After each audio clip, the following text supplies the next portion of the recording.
આ દુનિયામાં એવા ઘણા રહસ્યો છુપાયેલા છે જેના વિશે તમે લગભગ જ જાણતા હશો। આ વિડીયોને પૂરો જરૂર જોજો, કારણ કે આજના આ વિડીયોમાં અમે તમને એવા રહસ્ય વિશે જણાવીશું જેના વિશે જાણીને તમે હેરાન થઈ જશો। શ્રી પદ્મનાભ સ્વામી મંદિર ભારતના કેરળ રાજ્યમાં આવેલું છે। આ મંદિર ભારતના સૌથી જૂના અને સૌથી રહસ્યમય હિન્દુ મંદિરોમાંથી એક છે।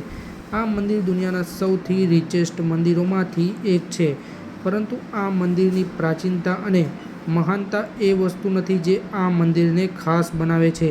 અસલમાં એક રહસ્યમય વસ્તુ છે જે આ મંદિરને બીજા મંદિરો કરતાં અલગ ઓળખ અપાવે છે। આ વાત દશકોથી લોકોને લાગતી હતી કે મંદિરના નીચે અઢળક સોનું મોજૂદ છે। મંદિરમાં ઘણા બધા વોલ્ટ્સ એટલે કે રહસ્યમય ચેમ્બર મોજૂદ હતા જેને ક્યારેય પણ ખોલવામાં નહોતા આવ્યા। કુલ મળીને આ મંદિરમાં 6 વોલ્ટ એટલે કે 6 ચેમ્બર મોજૂદ છે અને તે 6 રહસ્યમય દરવાજાઓથી બંધ છે।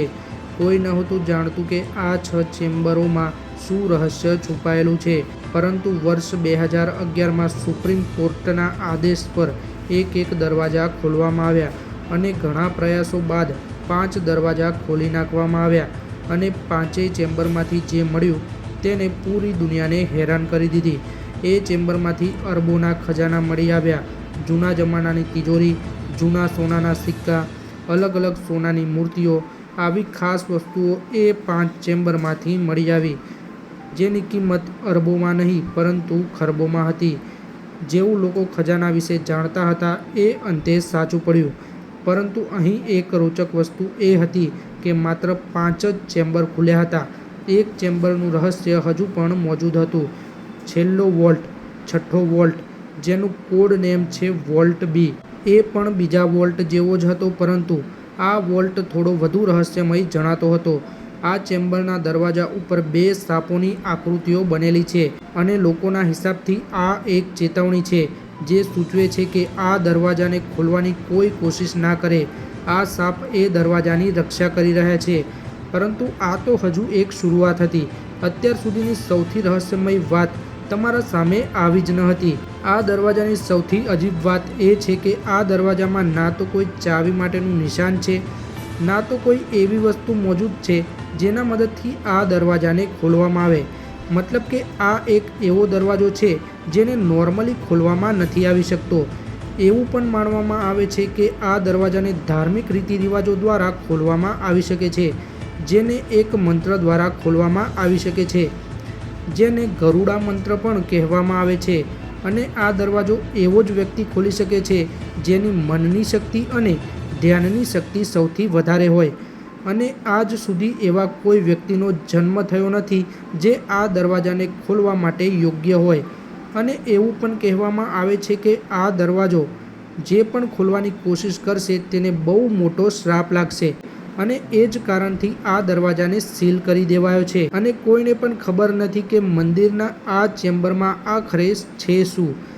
આની થોડી ઘણી જાણકારી મંદિરના ઓફિશિયલ વ્યક્તિ પાસે છે, જેમને આ માહિતી હજુ સુધી કોઈને જણાવી નથી, પરંતુ આ પહેલીવાર નથી જ્યારે આ દરવાજાઓ ખોલવાના પ્રયાસો કરવામાં આવ્યા હોય। આજથી 100થી પણ વધારે વર્ષો પહેલાં વર્ષ 1908માં આ દરવાજાઓને ખોલવાની કોશિશ કરવામાં આવી હતી। જ્યારે તેમણે પહેલા દરવાજાને ખોલવાની કોશિશ કરી ત્યારે કોબ્રા સાપોનું ઝુંડ તેમની સામે આવી ગયું, એટલે તેઓ એક પણ દરવાજો ખોલવામાં કામયાબ ના થયા। પરંતુ વર્ષ 1931માં ફરીથી મંદિરના આ ચેમ્બરોને ખોલવાની કોશિશ કરવામાં આવી અને સફળતાપૂર્વક મંદિરનો પહેલો ચેમ્બર ખોલી દેવાયો અને એ ચેમ્બરમાંથી અઢળક સોનું મળી આવ્યું। એનો મતલબ કે પહેલા ચેમ્બરને વર્ષ 1931માં જ ખોલી દેવાયો હતો, પરંતુ તેઓ અન્ય ચેમ્બરોને ખોલવામાં અસફળ રહ્યા હતા। તેઓ બીજા ચેમ્બર કેમ ના ખોલી શક્યા એના પાછળનું કારણ આજ સુધી કોઈ નથી જાણી શક્યું। ઘણા લોકોનું કહેવું એમ પણ છે કે જે પણ અંદરથી નીકળે છે તેને દિવ્ય માનવામાં આવે છે, જે કોઈ સામાન્ય માણસના હાથમાં ના લાગવું જોઈએ। એટલા માટે તેઓએ બીજા ચેમ્બરને ના ખોલ્યા અને પહેલાં ખોલેલા ચેમ્બરને પણ બંધ કરી દેવાયો, અને આ જ એક કારણ છે જેના લીધે લોકો આ મંદિરના તરફ આકર્ષિત થાય છે અને એવી વાત ફેલાઈ ગઈ છે કે આ મંદિરમાં ઘણું બધું સોનું મોજૂદ છે, અને આના લીધે જ ગવર્મેન્ટનું ધ્યાન પણ આ મંદિર તરફ આકર્ષિત થયું છે। પરંતુ આ બધી વાતોને ધ્યાનમાં રાખવા છતાંય પાંચેય ચેમ્બરોને વર્ષ 2011માં ખોલી નાખવામાં આવ્યા હતા. 1931 પછી 80 વર્ષ પછી એટલે કે 2011માં આ દરવાજા ખોલવામાં આવ્યા હતા. ટોટલ 5 ચેમ્બર આજ સુધી ખોલી દેવામાં આવી ચૂક્યા છે, પરંતુ છઠ્ઠા ચેમ્બરને કોઈ ખોલી શક્યું નથી. પરંતુ સવાલ એ જ છે કે 1908 પછી 1931માં દરવાજો ખોલવામાં આવ્યો ત્યારે કોબ્રા સાપ સામે કેમ ના આવ્યા અને વર્ષ 2011માં પણ એવું કંઈ રહસ્યમય ના થયું અને એના લીધે જ ભારતીય ગવર્મેન્ટે એ 5 ચેમ્બરને ખોલી નાખ્યા. પરંતુ છઠ્ઠો ચેમ્બર હજુ સુધી એક રહસ્ય છે. રોચક વાત એ છે કે છઠ્ઠા ચેમ્બરને પણ ગવર્મેન્ટ દ્વારા ખોલવાની કોશિશ કરવામાં આવી હતી, પરંતુ જેટલા પણ ભક્તજનો હતા તેમને ગવર્મેન્ટના આ કામ પર રોક લગાવવાનું ચાહ્યું અને એટલા માટે તેમને કોર્ટમાં અપીલ પણ કરી. મંદિરથી જોડાયેલા વ્યક્તિઓ નહોતા ચાહતા કે છઠ્ઠા દરવાજાને કોઈ જબરદસ્તી ખોલે અને એટલા માટે તેમણે એક રિચ્યુઅલ કર્યું હતું જેને દેવ પ્રસન્નમ પણ કહેવામાં આવે છે. એવું માનવામાં આવે છે કે આ રીતિ રિવાજમાં એ લોકો ભગવાનને પૂછે છે કે તેઓ શું ઈચ્છે છે.